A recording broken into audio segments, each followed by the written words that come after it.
1 Peter chapter 3. In the same way, you wives, be subject to your own husbands, so that even if any of them are disobedient to the word, they may be won over without a word by the behavior of their wives, as they observe your pure and respectful behavior. Your adornment must not be merely the external, braiding the hair, wearing gold jewelry, or putting on apparel, but it should be the hidden person of the heart, with the imperishable quality of a gentle and quiet spirit, which is precious in the sight of God. For in this way the holy women of former times, who hoped in God, also used to adorn themselves, being subject to their own husbands, just as Sarah obeyed Abraham, calling him Lord. And you have proved to be her children if you do what is right, without being frightened by any fear. You husbands, in the same way, live with your wives in an understanding way, as with someone weaker, since she is a woman, and show her honor as a fellow heir of the grace of life, so that your prayers will not be hindered.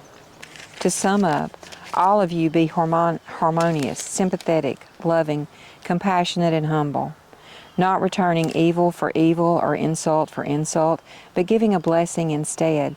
For you were called for the very purpose that you would inherit a blessing. For the one who desires life, to love and see good days, must keep his tongue from evil and his lips from speaking deceit. He must turn away from evil and do good. He must seek peace and pursue it. For the eyes of the Lord are toward the righteous, and his ears attend to their prayer. But the face of the Lord is against evildoers. And who is there to harm you if you prove zealous for what is good? But even if you should suffer for the sake of righteousness, you are blessed.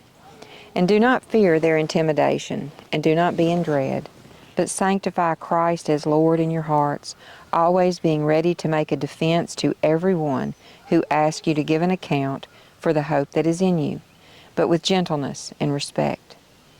And keep a good conscience, so that in the thing in which you are slandered, those who disparage your good behavior in Christ will be put to shame. For it is better, if God should will it so, that you suffer for doing what is right, rather than for what is wrong.